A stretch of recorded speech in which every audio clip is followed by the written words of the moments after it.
নেক কাজের প্রতিযোগিতা ছিল, ভালো কাজ কে কত বেশি করতে পারে, এটা একটা প্রতিযোগিতা ছিল।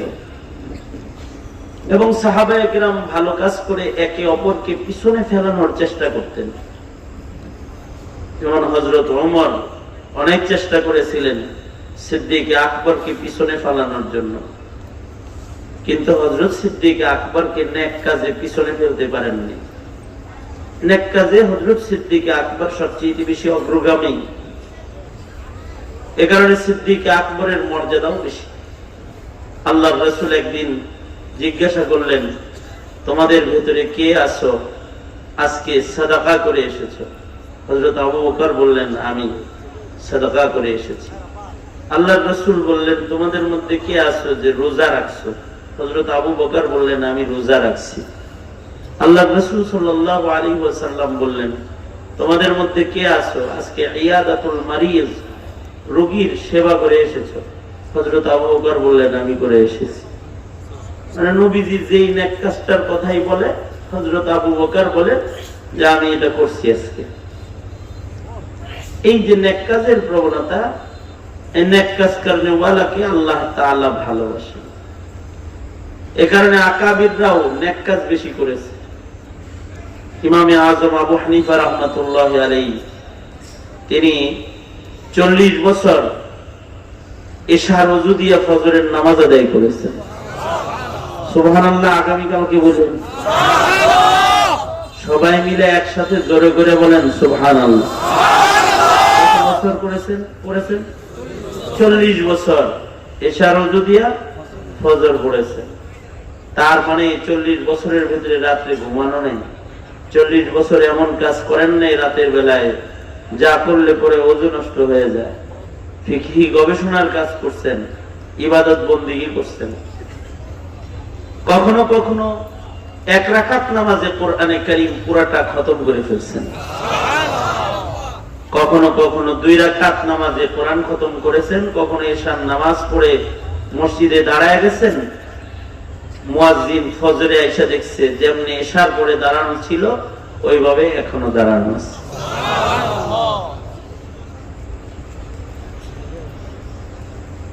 হযরত আব্দুল্লাহ ইবনে আমর ইবনে আস রাদিয়াল্লাহু আনহু যতদিন বেঁচে ছিলেন সারা জীবন নফল রোজা রাখছেন।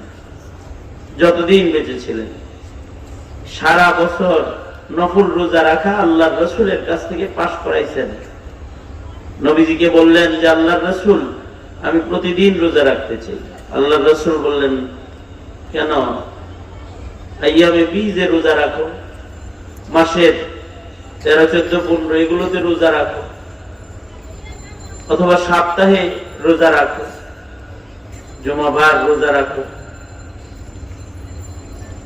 আল্লাহর রাসূল সাল্লাল্লাহু আলাইহি ওয়াসাল্লাম মাশওয়ারা দিলেন, সওমে দাউদি রাখো, একদিন রোজা রাখো, একদিন ইফতার করো। কিন্তু উনি বললেন, না, আমার দেহে শক্তি আছে, আমি ইবাদত আরো বেশি করতে চাই, আমি প্রতিদিন রোজা রাখতে চাই, আপনি আমাকে অনুমতি দেন, আলাদা করে পারমিশন দেন। আল্লাহর রাসূল আলাদা করে পারমিশন দিলেন প্রতিদিন রোজা রাখা। তো উনি প্রতিদিন রোজা রাখা শুরু করলেন। এক সময় যখন ওনার বয়স 79 বছর হয়ে গেছে, তখন রোজা রাখতে কষ্ট হয়। ডক্টর বলে, আপনি বৃদ্ধ হয়ে গেছেন, বার্ধক্যের কারণে অসুস্থ, আপনার প্রতিদিন রোজা রাখার দরকার নাই, আপনি দুর্বল। উনি বললেন, আমার দেহ দুর্বল কিন্তু আমার ঈমান সবল, যেটা আল্লাহর রাসূলের কাছ থেকে পাশ করাইছি এটা মওত পর্যন্ত ধরে রাখবো। ইমাম বদরুদ্দিন আইনি শারিহুল বুখারী বলেন যে সারা জনমই রোজা রাখছেন, যেদিন মারা গেছেন ওই দিনও নফল রোজার হালতে মারা গেছেন। আমাদের নফল রোজার সংখ্যাও তো এখন নাই বললেই চলে। আগের কিছু কিছু মহিলারা নফল রোজা খুব রাখত, এখন ওইটাও কমে গেছে। নফল রোজা, নফল নামাজ নাই। আল্লাহ রাসূল সাল্লাল্লাহু আলাইহি ওয়াসাল্লাম নফল রাতে সারা রাত কাটায় দিতেন, পা ফুলে যেত, কদম ফুলে যেত। আল্লাহ তাআলা বন্ধুকে বলতেন, এত নামাজ পড়তে হবে, নফল নামাজ, পা ফুলে গেছে। ইয়া আইয়ুহাল মুযাম্মিলু কুমিল লাইলা ইল্লা কালিলা নিসফাহু আও ইনকুস মিনহু কালিলা আও জিদ আলাইহি ওয়া রাত্তিল কুরআনা তারতিলা। বন্ধু, আপনার কদম ফুলে গেছে তো সারা রাত নফল নামাজ পড়েন। আল্লাহর রাসূল যেমন সারা রাত নফল পড়তেন, ওই রকম সাহাবায়ে কেরাম সারা রাত নফল নামাজ পড়তেন। হযরত উসমান 2 রাকাত নামাজে পুরা কোরআনে কারীম খতম করেছেন। হযরত তামিমে দারি 1 রাকাত নামাজে পুরা কোরআন খতম করেছেন। উবাই ইবনে কাব রাদিয়াল্লাহু আনহু 2 রাকাত নামাজে টোটাল কোরআনে কারীম খতম করতেন। এত কোরআন মাজিদ পড়তেন, এত নামাজে দাঁড়ায় থাকতেন। হযরতে ইমামে আবু ইউসুফ রাহমাতুল্লাহ আলাইহি তিনি প্রতিদিন, খবরটা ভালো করে শুনলে সুবহানাল্লাহ বলার বাধ্য হইব, প্রতিদিন 200 রাকাত নফল নামাজ প্রতিদিন পড়তেন নিয়মিত। কত রাকাত? 200 রাকাত নফল পড়তেন প্রতিদিন। কোনো কাজ কাম ছিল না তো এতে নামাজ পড়ছে, তাই না? হ্যাঁ, কোনো কাম ছিল না তো তাই নামাজ পড়ছে। বিষয়টা কি এরকম না? প্রতিদিন 200 রাকাত করে নফল পড়ছেন। অথচ উনি ছিলেন চিফ জাস্টিস, কাজীউল কুযাত, বিচারপতি, প্রধান বিচারপতি। হারুনুর রশিদের প্রধান বিচারপতির খাতায় ওনার নাম। উনি প্রধান বিচারপতি, কিন্তু উনি এই দায়িত্ব পালন করার পরেও আবার 200 রাকাত করে নফল পড়েন প্রতিদিন। শুধু 200 রাকাত নফলই পড়ে না, এক জুমার থেকে আরেক জুমা, 7 দিনে একদিন, 7 দিনের ভেতরে আবার তিনি 1 খতম কোরআন শরীফও পড়তেন। প্রতি সপ্তাহে কোরআন পড়তেন। কয় খতম? আরো আস্তে করে বলেন। আমরা বলি কয় খতম? আমাদের তো সারা বছরের ভিতরে কোরআন মাজিদ হাতে নেওয়ার প্রবণতা নাই, কিন্তু উনি 200 রাকাত নফল নামাজও পড়তেন প্রতিদিন। আবার কাজীউল কুযাতের দায়িত্ব পালন করতেন। আবার সপ্তাহে 1 খতম কোরআন মাজিদও পড়তেন। প্রতি সপ্তাহে 1 খতম কোরআন শরীফ পড়তেন। বিচারপতির দায়িত্ব আবার পালন করছেন।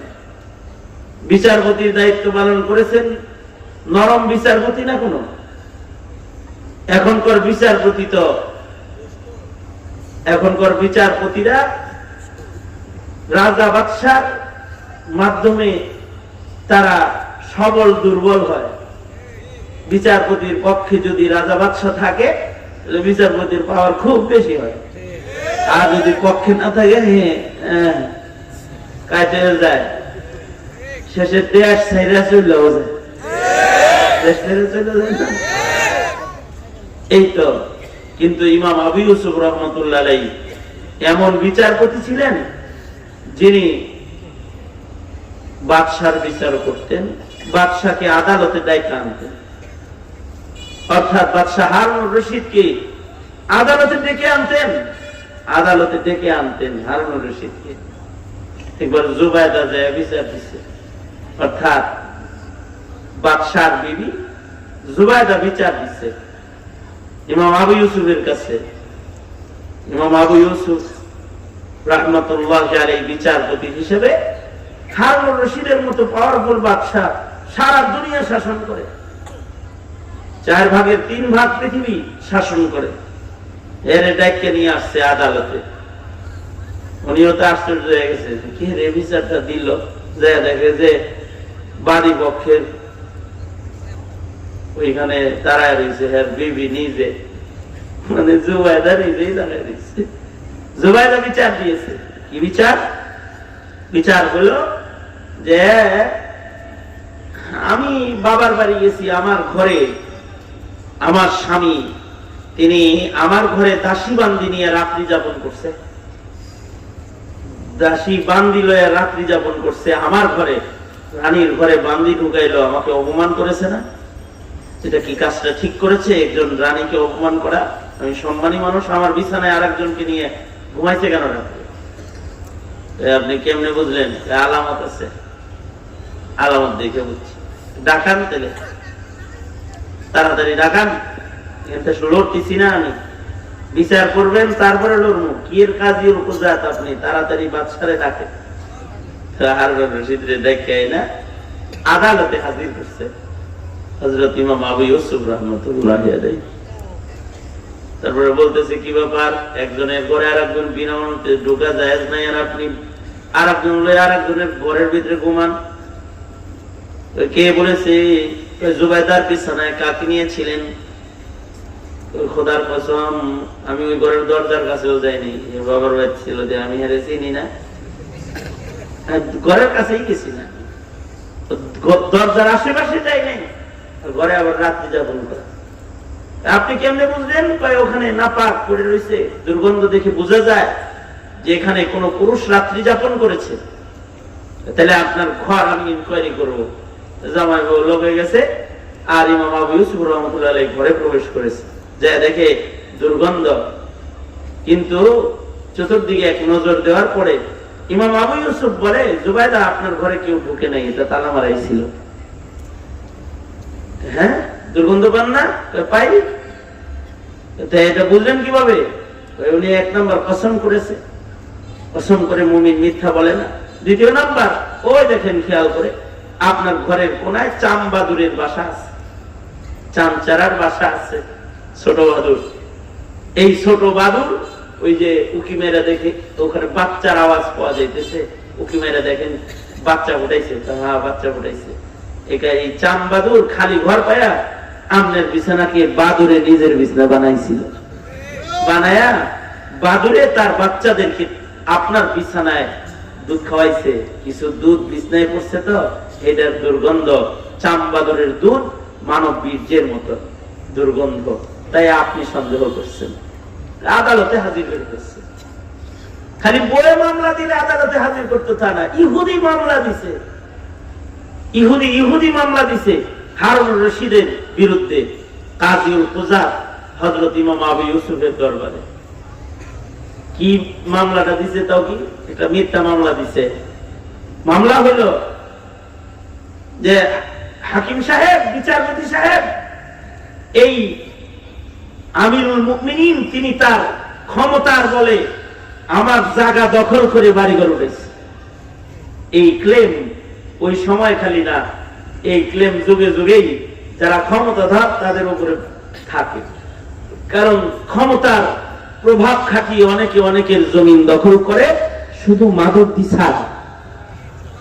মাদকদিতে ক্ষমতা দিয়ে কেউ কারোর জমিন দখল করে না, আপনাদের এলাকায় করে। তাছাড়া সব জায়গায় ক্ষমতার দাপট ব্যবহার করে একজন আরেকজনের জায়গা জমিন দখল করে।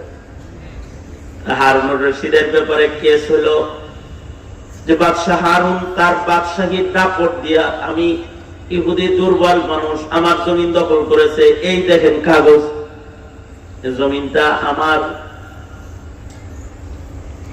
ইহুদির একটা চালাকি ছিল যে হারুন রশিদের সামনে যদি কেউ যায় দাঁড়াইতে পারে, হারুন তার ইজ্জত বাঁচাইতে বল, ঠিক আছে ঠিক আছে ভাই, এইটা নিয়ে বিচার করতে হয়, যাও ওই জমি দিয়ে দিলাম, বাদশাহ জমিন নিয়ে পেশাবেশি করবো। ঘটনা তাই ঘটছে। 2 নাম্বার ডুপ্লিকেট জমি দলিল বানায়া তারপরে হারুন রশিদকে জমিন দখলের মামলা দিছে কাজীউল কুযাত হযরত আবু ইউসুফের দরবারে। আসলে হারুন রশিদ শরম পেয়ে গেছে। বাদশা হারুন রশিদ বলে কি, হ্যাঁ হ্যাঁ হ্যাঁ, এইটুক জমিনের জন্য তুমি আমার আদালতে আনলে, যাও ওই জমিন তোমার হোক আর যার হোক নিয়ে যাও, দিয়ে দিলাম। উদ্দেশ্য ইহুদির এটাই ছিল। কিন্তু ইমাম আবু ইউসুফ রাহমাতুল্লাহি আলাইহি বলে, এরকম আবেগের বিচার করার জন্য আল্লাহ তাআলা আমাকে বিচারপতি বানায় নাই, ইনসাফের বিচার করার জন্য আল্লাহ আমারে বিচারপতি বানাইছে। আপনার দলিল দেন, ওনার দলিল দেন, আমি তদন্ত করব। জমিন আবেগ দিয়ে কোন ইহুদিকে দেওয়া যাবে না, বা আবেগ দিয়ে আপনাকেও দেওয়া যাবে না। আমি কাগজপত্র ঘাটবো, তদন্ত করব এবং সুষ্ঠু বিচার করব। সুষ্ঠু বিচার করার জন্য ইমাম আবু ইউসুফ তদন্ত শুরু করলেন। তদন্ত করে দেখলেন ঠিকই ডুপ্লিকেট কাগজ ইহুদির হাতে। ইহুদির কাগজটা এটা ডুপ্লিকেট দলিল, 2 নম্বর দলিল। ইমামে আবু ইউসুফ রাহমাতুল্লাহ আলাইহি বাদশাকে এবং ইহুদিকে তদন্ত শেষ হয়ে গেলে দুজনকে আদালতে দাঁড় করাইলেন। আদালতের কাঠগড়ায় দাঁড় করায় নিজের তদন্ত রিপোর্ট পেশ করে বললেন, ইহুদি, জমিন তো আসলে তোমার নয়। 2 নাম্বার দলিল বানায়া বাদশাকে শর্মিন্দা করে তুমি বাদশার জমিন নিয়ে নিতে ফান পেতেছিলে। জি, কারণ এখন যদি কুসুর মুসুর করে তাহলে শাস্তি আরো শক্ত হবে। কাজটা তুমি ভালো করো নাই। তোমার 2 নাম্বার দলিলকে জব্দ করা হলো, আর জমিনটা হারুনুর রশিদের জমিন হারুনুর রশিদকে ফেরত দেওয়া হলো। বাদশাহ জমিন ফেরত লইয়া চলে গেলেন। মৃত্যুর পূর্ব মুহূর্তে ইমামে আবু ইউসুফ রাহমাতুল্লাহ আলাইহি খুব কাঁদতেছিলেন। একজন জিজ্ঞাসা করে, জীবনের এই শেষ সময় কোন পেরেশানি আপনাকে এমন করে কাঁদাচ্ছে? ইমামে আবু ইউসুফ রাহমাতুল্লাহ আলাইহি বলেন, দীর্ঘদিন বিচারপতির দায়িত্ব জিম্মাদারি আমি পালন করেছি। বহু বিচারকেরা শুনে বসে বসে আমি করেছি, কিন্তু বাদশাহ হারুনুর রশিদের জমিন তদন্তের একটা বিচার আমি করেছিলাম, ওইটার চিন্তায় আমি কাঁদতেছি। কেন, বিচারটা কি অন্যায় করছিলেন নাকি? না, বাদশাহের জমিন, প্রাপ্য জমিন তদন্তের মাধ্যমে আমি তার কাছে ফেরত দিয়েছিলাম ঠিক, কিন্তু এই বিচারের একটা দৃশ্য আমাকে কাঁদাইতেছে। যদি আল্লাহ তাআলা আবার আমরা আসামি করে, তারপরে কি দৃশ্য? আদালতে যখন 2 জন আসামি এক জায়গায় দাঁড়িয়েছিল, একজন আসামি দাঁড়িয়ে দাঁড়িয়ে কাঁপতেছিল, আর একজন আসামি সেও মামলার আসামি, কিন্তু তাকে তার সম্মানে বিচারালয়ের লোকেরা তাকে চেয়ার আগায় দিয়েছিল। সে খলিফাতুল মুসলিমিন হওয়ার সম্মানে একজন খলিফাতুল মুসলিমিনকে কাঠগড়ায় দাঁড় করাই নাই, সম্মানে তাকে বসায় বিচার করেছিলাম, আর আসামিকে দাঁড় করায় রেখেছিলাম। আল্লাহ যদি জিজ্ঞেস করে, হে বিচারপতি, বিচারপতির আসনে বসে 2 জন আসামির প্রতি 2টি নজর তোমার কেন ছিল? একজনকে চেয়ারে বসায় রাখছিলা, আর একজনকে দাঁড় করায় রাখছিলা কেন? আদালত তো সবার জন্য সমান। যেদিন আল্লাহ আদালতে দাঁড়ায়া নবী পয়গম্বর সহ সকলকে দাঁড় করায় রাখবে, ওই দিন যদি আমার বিচারের দৃশ্যকে তুলে ধরে বলা হয়, হাকিম, কেন তুমি আমিরুল মুমিনিনের ভয়ে তাকে বসায় বিচার করেছিলে, দুর্বলতা কেন প্রকাশ করেছিলে, সেদিন আল্লাহর আদালতে আমি কি উত্তর দিব, এই চিন্তায় আমি কান্নার লাগছি। তার মানে ক্ষমতাধর বাদশাকে বসায় বিচার করলাম কেন? আল্লাহর আদালতে তো সব সমান। আমার আদালতে 2 রকম, ইনসাফের বিচারের দিক দিয়ে 2 রকম না। ইনসাফ তো আছে, কিন্তু শুধু বিচারের দৃশ্য 2 রকম। যে ক্ষমতাধর বাদশাকে চেয়ারে বসতে দিয়েছে, আর সাধারণ আসামিকে দাঁড় করায় রেখেছে। কেন এটা করলো? এই পেরেশানিতে কাঁদতেছিলেন। কত বড় ইনসাফওয়ালা বিচারপতি ছিলেন! এই জমানায় ক্ষমতাধররা কাঠগড়ায় যাওয়া তো দূরের কথা, ক্ষমতাধরদের বারান্দায় যায় বিচারপতিকে আসামির মতো দাঁড়ায় থাকতে হয়। ওই জমানা না, সেই জমানার প্রধান বিচারপতির খাতায় না। এত ব্যস্ততা, এরপরেও প্রতিদিন নফল নামাজ পড়তেন 200 রাকাত। আল্লাহু আকবার বলেন। কেন? আল্লাহ তাআলা নেককারকে পছন্দ করে। জীবনে নেককার যত বেশি করা যায়, তত আল্লাহর মাহবুব হওয়া যায়, আল্লাহর ভালোবাসা পাওয়া যায়। আব্দুল্লাহ ইবনুল মুবারক রাহমাতুল্লাহি আলাইহি জমানার শ্রেষ্ঠ এক মুহাদ্দিসের নাম, যিনি এশার থেকে শুরু করে ফজর পর্যন্ত নামাজে দাঁড়ায় থাকতেন, গরমের দিনে ছাদের উপরে দাঁড়ায় দাঁড়ায় সারা রাত ইবাদত বন্দেগী করতেন। তো ওনার ছাত্ররা ওনাকে জিজ্ঞাসা করলো, আব্দুল্লাহ ইবনুল মুবারকের ছাত্ররা আব্দুল্লাহ ইবনুল মুবারককে জিজ্ঞাসা করে, হে উস্তাদজি, আপনার কাছে কোন কোন জিনিস প্রিয়, আপনার কাছে কি কি জিনিস প্রিয়? তা আব্দুল্লাহ ইবনুল মুবারক বলে, আমার কাছে দুইটা জিনিস প্রিয়, সানাদুন আলী, আমার কাছে উত্তম সনদওয়ালা ইলম প্রিয়, আলী সনদ আমার কাছে প্রিয়। আর একটা হলো বাইতুল খালি, যে ঘরটা খালি ঘর, খালি ঘরটা আমার কাছে প্রিয়। মুহাদ্দিসদের কাছে আলী সনদের অনেক দাম, অর্থাৎ যেই মুহাদ্দিসের সনদ যত ভালো, ওই মুহাদ্দিসের দাম তত ভালো, তার কদর তত ভালো। দেখেন না শেখুল হাদিস আল্লামা আজিজুল হক রহমাতুল্লাহ কত দাম ছিল। কিসের কারণে দাম ছিল জানেন? সনদের কারণে। শাব্বির আহমদ উসমানী রহমাতুল্লাহ কাছে সরাসরি বুখারী করেছেন। হযরত শাইখুল ইসলাম আল্লামা আহমদ শফি রহমাতুল্লাহ অনেক দাম। কি জন্য শাইখুল ইসলাম আল্লামা আহমদ শফির এত দাম ছিল? সরাসরি হযরত হুসাইন আহমদ মদনী রহমাতুল্লাহ নাক বরাবর বসে বসে বুখারী শুরু থেকে শেষ পর্যন্ত উস্তাদের কাছে পড়েছেন। সরাসরি উস্তাদ যিনি, উস্তাদের শান বড়, সনদ আলী, এ কারণে দাম।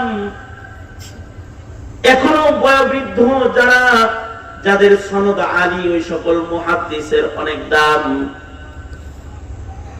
তাদের কাছে হাদিস পড়ার জন্য মানুষ দূর থেকে সফর করে চলে যায়, কারণ ইলমের বাজারে সনদের অনেক দাম, ইলমের বাজারে সনদের অনেক মূল্য। সনদের শান যত ভালো হয়, আলেমের শান তত ভালো হয়। দ্বীনি ইলম যেটা, এটার তো সনদ আছে, কিন্তু বদ্দীনি, ব্যঙ্গের লাভ, হাসের ডাক, কাকের ডাক, এটার কোন সনদ নাই। এটা এক এক সময় এক এক দুষ্ট লোকের প্রশাসনের ব্যাগ থেকে জন্মগ্রহণ করে। ইলমি বাজার যেটা, এটা সনদের বাজার। সনদ যত আলী হয়, ইলমের তত মূল্য হয়। আর মুহাদ্দিসের কাছে সনদের অনেক দাম।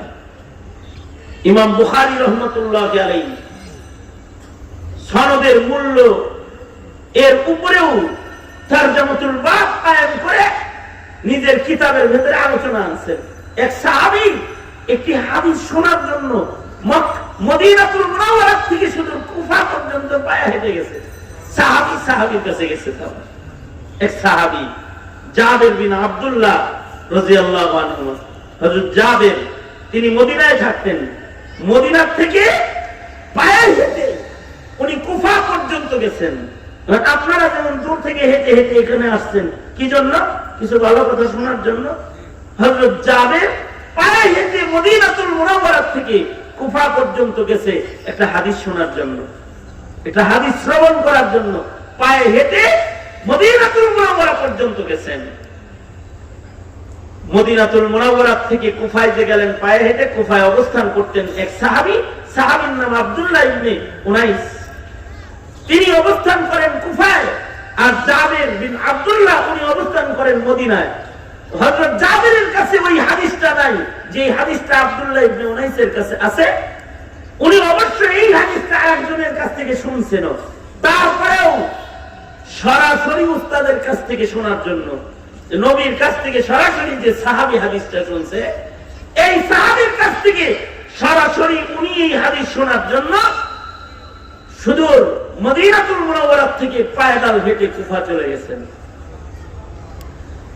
হযরত আব্দুল্লাহ ইবনে উনাইসের দরজায় দাঁড়ায় হযরত জাবের সালাম দিয়েছেন, আসসালামু আলাইকুম ওয়া রাহমাতুল্লাহ। উনি ঘরের ভেতর থেকে জিজ্ঞাসা করতেছেন, বাইরে কে? সালামের উত্তর দিয়ে জিজ্ঞাসেন, কে বাইরে? আমার নাম জাবের বিন আব্দুল্লাহ, নাম শুই নাই, সাহাবী।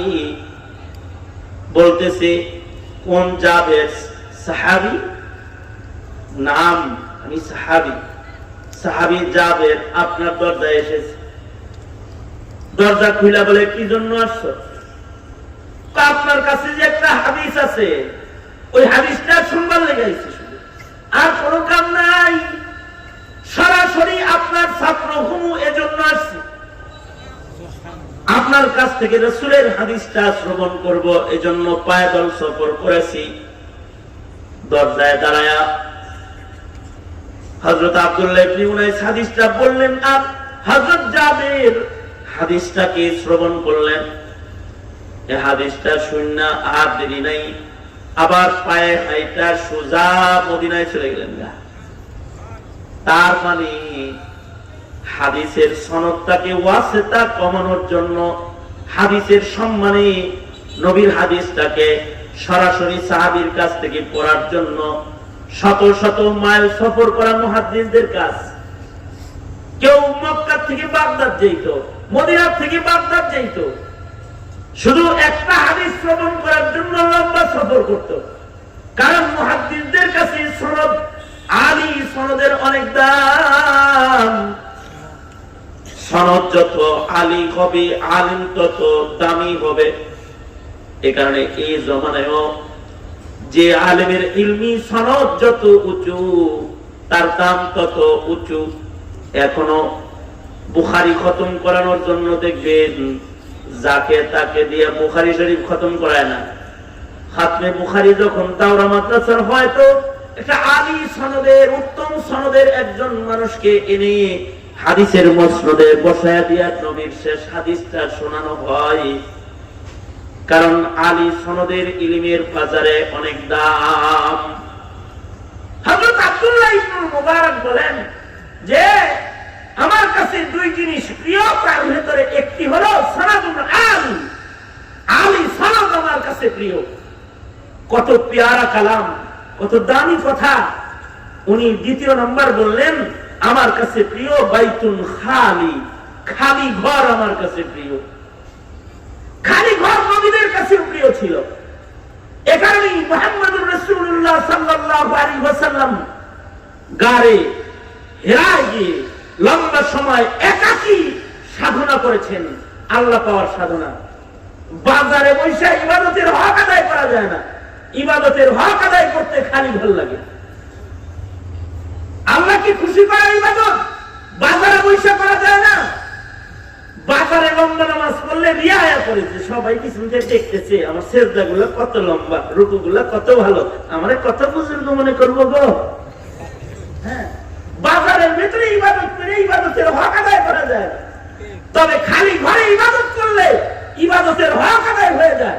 এ কারণে ইবনুল মুবারক বলে আমার কাছে খালি ঘর প্রিয়। নবীর কাছেও খালি ঘর প্রিয় ছিল, আমাদের কাছে বড় ঘর প্রিয়। যে ঘরের ভিতরে যত বাণিজ্য মেলার মূর্তি থাকবে, ওই ঘরটা আমাদের কাছে তত বেশি ভালো লাগে।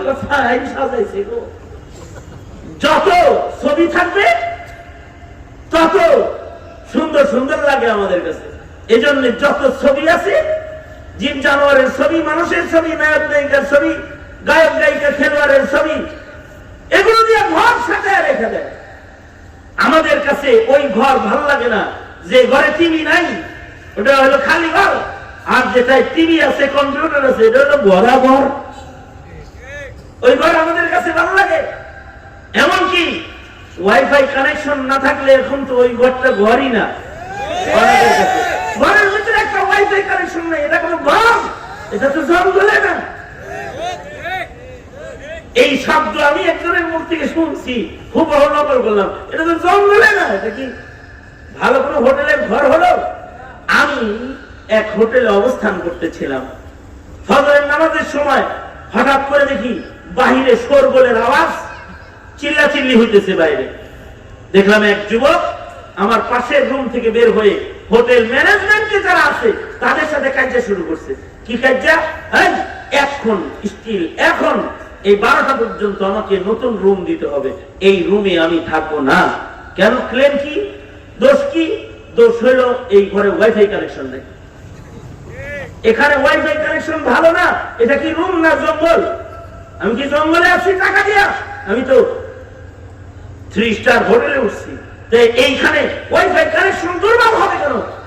এটা নিব না। এবং সে ঝগড়া করে ওই ঘর থেকে বাইরে ওয়াইফাই ওয়ালা ঘরে গেছে, রাত্রে বেলায় কাজে করে সে ওয়াইফাই ওয়ালা ঘরে চলে গেছে। তার মানে তার খালি ঘর ভালো লাগতেছে না। আমাদের কাছে খালি মোবাইল ভালো লাগে না, যত স্ক্রিন টাচ মোবাইল হবে আর জায়গা যত বেশি হবে আর ওর ভিতরে যত আকাম কুকাম ভরা থাকবে তত বড় বড় লাগে। আর যদি বটন মোবাইল হয় তাহলে কিরে তুই দেখি আদিম যুগে হয়ে রয়েছিস। এটার ভিতরে দেখি ইন্টারনেট নাই, ফেসবুক নাই, কিচ্ছু নাই, এটা কোনো মোবাইল হইল না কিরে। আর যদি বড় মোবাইল হয় তাহলে এটা খুব প্যারা প্যারা হয়, দেখায় দেখায় এটা দেখায় দেখায় হাতে আর পায়ে দেখছিস কত বড় মোবাইল, কত কিছু এটার ভিতরে যে আছে। এটা দিয়ে চাঁদের ছবি তোলা যায়। একজন দেখলাম বিশাল একটা মোবাইল দামি, কিরকম দাম? কয় 2.5 লাখের কম না হুজুর। আমি বললাম কেন এত দাম কেন? কয় এটা দিয়ে চাঁদের ছবি সূর্যের ছবিও তোলন যায়। তার মানে যত ভরা মোবাইল হয় তত বেশি দামি দামি লাগতেছে, যত ভরা ঘর হয় তত ভালো ভালো লাগে। কিন্তু আব্দুল্লাহ ইবনুল মুবারক ওনার কাছে খালি ঘর পছন্দের ছিল, খালি ঘরে থাকতে উনি ভালোবাসতেন। ছাত্ররা ওনাকে জিজ্ঞাসা করে, ইবনুল মুবারক খালি ঘরে থাকতে কি আপনার বৈরি লাগে না নাকি? খালি ঘরে থাকতে কি আপনার খারাপ লাগে না? ইবনুল মুবারক বলে, যতক্ষণ আমি খালি ঘরে থাকি ততক্ষণ আমার সময়টা সবচেয়ে উত্তম সময় কাটে। কারণ হলো যখন আমি খালি ঘরে থাকি তখন আমি কখনো আল্লাহর সাথে কথা বলি, কখনো নবীর সাথে কথা বলি, কখনো আল্লাহর সাথে দেখা করি, কখনো নবীর সাথে দেখা হয়, কখনো সাহাবায়ে কেরামের বাজারের ভিতরে বসে বসে সাহাবীদের সাথে গল্প হয়।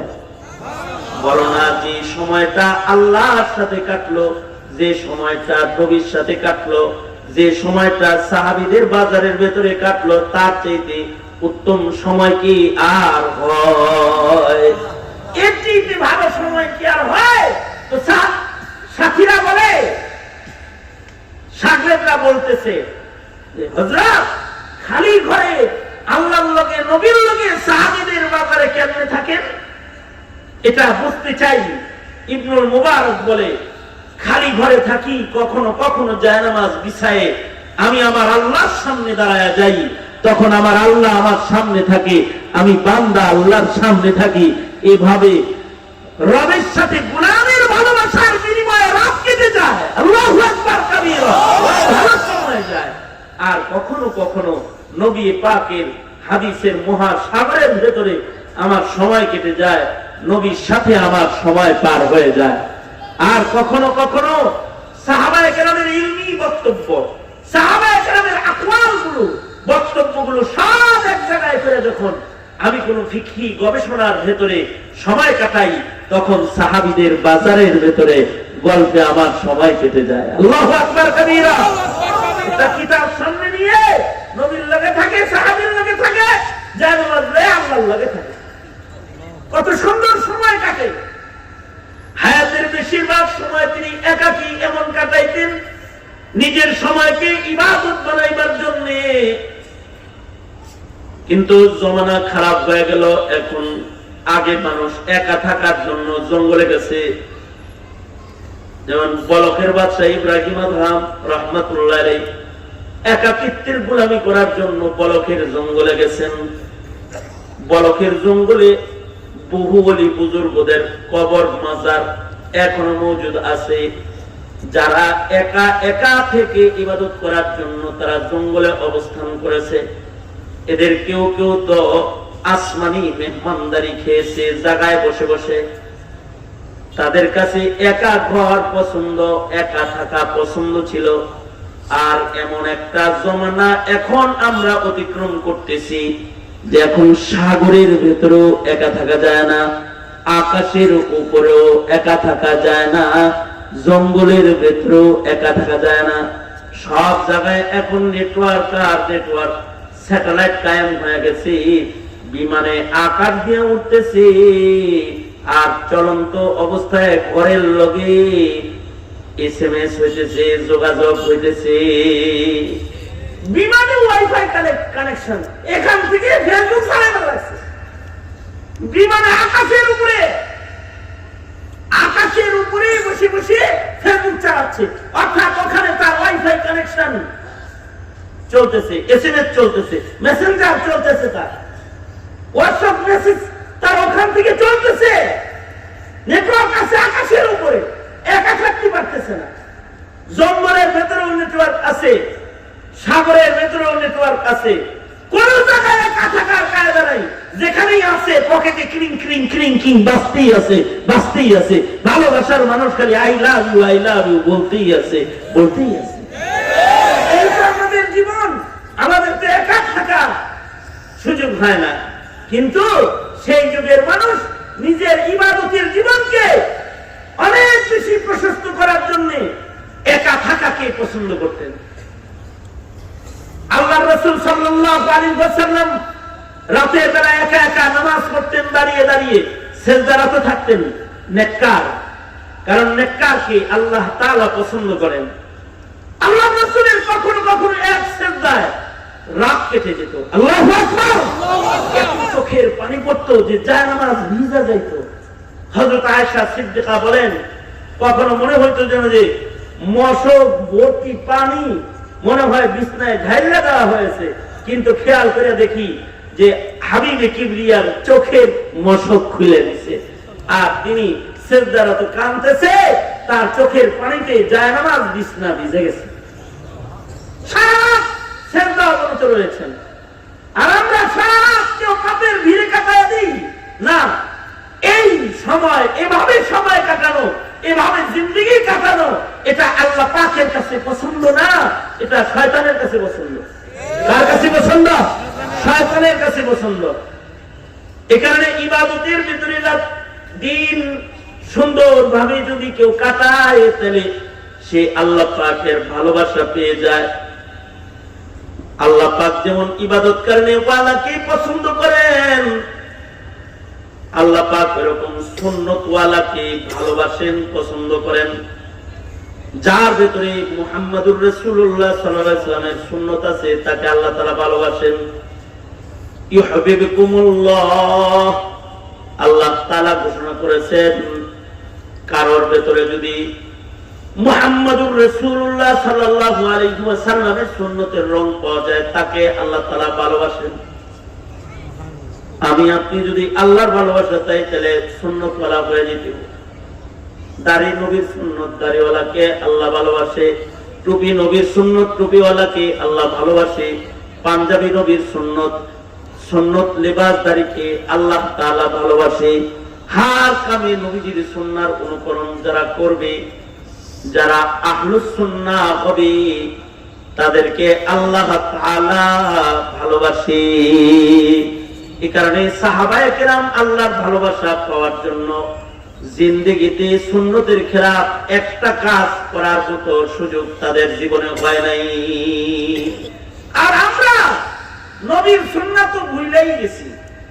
পশ্চিমা কালচার আমাদেরকে এমন ভাবে গ্রাস করেছে যে আমরা পশ্চিমাদের রীতিনীতিকে নিজেদের ভেতরে এস্টাবলিশ করে ফেলেছি, এমন ভাবে যে আমাদের ছেলে মেয়েরা, মুসলিম মিল্লাতের মুসলিম সন্তানেরা কোনটা নবীর পছন্দ, কোনটা আল্লাহর পছন্দ, এখন এগুলো জানেই না, শিখেই না, বুঝেও না। এগুলো বুঝে না তারা।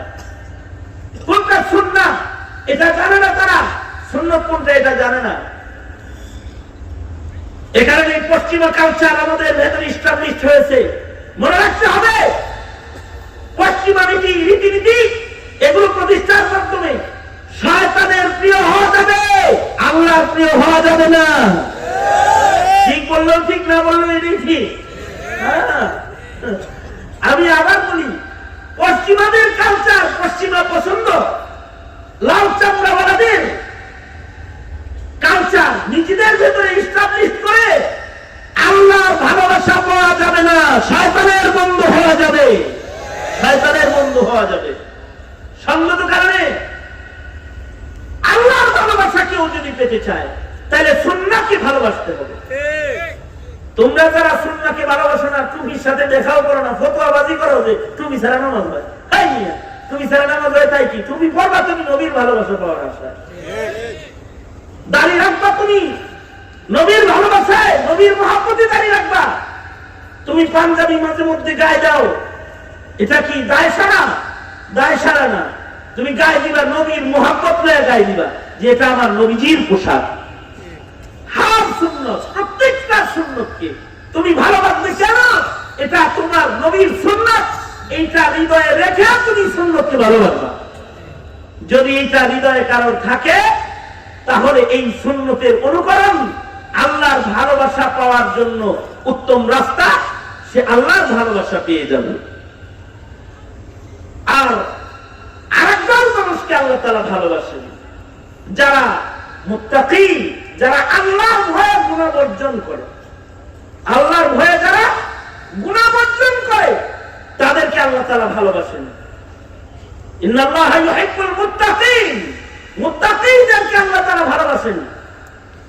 যারা পাপ করে নির্দ্বিধায় নির্ভয়ে, তারা শয়তানের ভালোবাসার লোক, তারা আল্লাহর ভালোবাসা পায় না।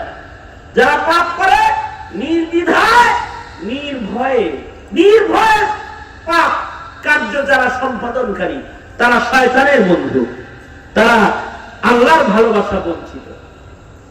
আর যারা পাপ ছাড়ে আল্লাহর ভয়ে, পাপ বর্জন করে আল্লাহর ভয়ে, তারা আল্লাহর মাহবুব, আল্লাহ পাকের মাহবুব। সুতরাং পাপ বর্জনকারী হতে হবে, সুন্নতওয়ালা হতে হবে, নেককার হতে হবে, নেককার হতে হবে। মনে মনে আমার এত সময়ের আলোচনা যারা শুনলেন, আপনারা মনে মনে ভাবতে পারেন, হায় রে, সারা জীবন ইমাম আবু ইউসুফ 200 রাকাত নফল নামাজ পড়েছে আর আমি ফরজ নামাজ পড়িনি। হায় রে, সারা জনম ইমামে আবু হানিফা এশার ওযু দিয়ে 40 বছর ফজর পড়েছে, 2 রাকাত 1 রাকাত নামাজে আল্লাহর কোরআন খতম করেছে, আমি জীবনে কোরআন ধরে দেখি নাই। ভাবতে পারেন আগের জমানার বুজুর্গরা দীর্ঘদিন লাগাতার সাঈদ ইবনে মুসাইয়িব 40 বছর পর্যন্ত তাকবীরে উলা শুধু নয়, আযানের আগে মসজিদে প্রবেশ করেছে, আযান দেওয়ার আগে মসজিদের ভেতরে প্রবেশ করেছে। ইমামে আযম আবু হানিফা রাহমাতুল্লাহি আলাইহি 55 বার শুধু হজ্জে বাইতুল্লাহ করেছে, 55 বার হজ্জে বাইতুল্লাহ করেছে। সাহাবায়ে কেরাম সারা জিন্দেগি নবীর সুন্নাহ অনুকরণ করেছে। আর ইবাদত বন্দেগীর ভেতরে নিজের দিন আর রাতকে তাকসীম করে রাত আর দিনের সময় তারা কাটায়ছে। মনে মনে ভাবতে পারেন, হায় রে, তাহলে তো আমি কম বক্ত কবি না। 40 বছরের ভেতরে ফরজ নামাজি পড়ি নাই, 40 বছরের ভেতরে সুন্নতের অনুকরণ করি নাই। আমি আমার দিন আর রাতকে কোরআন তেলাওয়াত ইবাদতে কাটাই নাই, তাহলে আমি তো ধিকৃত হয়ে গেছি না। একটা অভয় বাণী দেওয়ার জন্য আমি আপনাদের সামনে আয়াত হাদিস পড়েছি। ওই সকল গুনাহগার বান্দাগুলোকেও আল্লাহ তাআলা ভালোবাসে, যে গুনাহগার বান্দাগুলা গুনাহের অনুশোচনা নিয়ে তওবা করে আর আল্লাহকে বলে, ওগো আল্লাহ, আমি 60 বছর জিন্দেগি বরবাদ করেছি, 55 বছর 40 বছর আমি আমার হায়াতটাকে বরবাদ করে ফেলেছি। আমি এখন বুঝতে পেরেছি যে কাজটা আমার দ্বারা ঠিক হয় নাই, আমি ইবাদত বন্দি করি নাই, আমি সুন্নাহ মানি নাই, আমি আমার মন চাই জীবন যাপন করেছি 40 বছর। ওগো আল্লাহ, আজকে সিরাত মাহফিলে বসে এটা আমার বুঝ হয়ে গেছে যে আমি আমার হায়াতের অধিকাংশ সময়কে বরবাদ করে ফেলেছি। এমন একটা বুঝ যদি কোন বান্দার আজকের এই সময় এসে যায়, আর সে যদি আল্লাহর কাছে শুধু ব্যথাতুর হৃদয় নিয়া, আফসোস নিয়া, দিল ভরা ভয় লইয়া যদি তার মুখ দিয়ে সে এটা উচ্চারণ করে আস্তাগফিরুল্লাহ রাব্বি মিন কুল্লি যামবি ওয়া আতুবু ইলাইহি আস্তাগফিরুল্লাহাল্লাযী লা ইলাহা ইল্লা হুয়াল হাইয়ুল কাইয়্যুম ওয়া আতুবু ইলাইহি। যদি তারা তাদের মুখে ইস্তিগফার উচ্চারণ করে আর যদি তারা তওবা করে, ওগো আল্লাহ আমি আমার পিছনের জিন্দেগির 60 বছর 70 বছর 30 বছর 40 বছর সময় যা নষ্ট করেছি, আজকে উলামাদের সম্মেলনে সিরাত সম্মেলনে আলেমদের সামনে বসে আমি তওবা করছি। ওগো আল্লাহ তুমি আমার পেছনের জিন্দেগির গুনাহগুলোরে মাফ করে দাও। আমি ওয়াদা করিতেছি আর সামনে কোনোদিন নামাজ কাজা করব না, আর সামনে কোনোদিন গুনাহ খাতা আমি করব না। এমন একটা তওবা যদি কোন বান্দা তার জীবনে কইরা ফেলায়, শুনে রাখো তওবাকারী বান্দারাও আল্লাহর প্রিয় হয়ে যায়। ইন্নাল্লাহা ইউহিব্বুত তাওয়াবিন, যারা তওবা করে তারা আল্লাহর ভালোবাসা পেয়ে যায়। আল্লাহ তাআলা ভালোবাসা বুঝাইতে যায়, কয় এত ভালোবাসা আমি তওবাকারী বান্দাকে দিয়ে দেই। তওবাকারী বান্দা তার জিন্দেগিতে যে পরিমাণ গুনাহ করেছে, তওবাটা যদি তার খালিস তওবা হয়, তবে আমি আল্লাহ আমার গফফার শান জাহির করে তার জিন্দেগির সব গুনাহগুলোকে নেকির দ্বারা পরিবর্তন করে আমার ভালোবাসা প্রকাশ করে তার আমলনামাটা আমি নেকের দ্বারা ভরপুর করে দেই। উলাইকা ইউবাদদিলুল্লাহু সাইয়্যাতিহিম হাসানাত, যার আমলনামাটা ছিল গুনাহে ভরা, তওবা করনে ওয়ালা যদি কেউ হয়ে যায়, আল্লাহ তাআলা আল্লাহর ভালোবাসা প্রকাশ করে তওবাকারী বান্দার গুনাহ ভরা আমলনামাকে নেকি ভরা আমলনামায় রূপান্তরিত করে ফেলায়। আল্লাহু আকবার বলে বলেন আল্লাহ। সুতরাং যাদের জীবনে তওবা হবে তারা আল্লাহর মাহবুব। আশ্চর্য, সারা জীবন গুনাহ করে গেলে তওবা করার সুযোগ পেলে না, তুমি শয়তানের প্রিয়। আর যদি হয় এমন যে হ্যাঁ গুনাহ তো করেছে কিন্তু তওবার সুযোগ হয়ে গেছে তার, তাহলে তার মর্যাদা কেমন? বুখারী শরীফের ভিতরে হাদিস এসেছে, ইমাম বুখারী রাহমাতুল্লাহি আলাইহি এনেছেন 100 খুনের আসামি তওবার বরকতে 100 খুনের আসামিকে আল্লাহ তাআলা তার 100 খুনের গুনাহ মাফ করে দিয়েছে। সুবহানাল্লাহ, আস্তে করে বলেন সুবহানাল্লাহ, আরেকটু আস্তে করে বলেন, আরেকটু আস্তে করে বলেন সুবহানাল্লাহ। কত গুনাহ? 100 খুনের গুনাহ। কিসের দ্বারা মাফ হয়েছে? তওবার দ্বারা মাফ হয়েছে। যদি বুখারী শরীফের ভাষ্য মতে 100 খুনের গুনাহ তওবার কারণে মাফ হয়, তাহলে আমাদের জীবনের গুনাহ তো মাফ হওয়াটাই স্বাভাবিক। কি কি মাফ হওয়া স্বাভাবিক না? তাহলে তওবার মাধ্যমে আল্লাহ পছন্দের বান্দা হওয়ার প্রস্তুতি কখন নেওয়া যায়? এখানে যে সকল যুবকেরা আছো যারা 25 বছর বয়স হয়ে গেছে নামাজ পড়ো না, তোমার 40 বছর বয়স হয়ে গেছে দাড়ি শেভ করো, 7 বছরের বুড়া এখন উল্টা মারে, উল্টা উল্টা দেখো, উল্টা মার উল্টা মার উল্টা মারে, তওবা করে। যদি তওবা কেউ করে না, তাহলে তওবাকারী বান্দা আল্লাহর এতটাই মাহবুব, এতটাই প্রিয় যে তওবাকারী বান্দাকে আল্লাহ তাআলা তার জিন্দেগীর সকল কৃত গুনাহকে নেকির দ্বারা পাল্টায় আমলনামায় উঠায় দেয়। আল্লাহু আকবার বলে বলেন। আল্লাহ রাসূল সাল্লাল্লাহু আলাইহি ওয়াসাল্লাম বলেন, আত-তাইবু মিনাল যামবি কামান লা যামবা লাহু, তওবাকারী ব্যক্তি তো এমন কেমন যেন তার আমলনামায় কোনো গুনাহ নাই, সে জীবনে গুনাহ করেই নাই। সুবহানাল্লাহ। তাহলে তওবা করা দরকার আছে না নাই? তওবা করার জরুরত আছে না নাই? কেন জরুরত? তওবা করলে পরে আল্লাহর প্রিয় হওয়া যায়। তওবা করলে কি হওয়া যায়? আল্লাহর প্রিয় হওয়া যায়। আর আল্লাহর প্রিয় হওয়ার মাধ্যমেই বান্দার জীবনের সফলতা, ঠিক কিনা? আল্লাহর প্রিয় হওয়ার মাধ্যমেই বান্দার জীবনের সফলতা।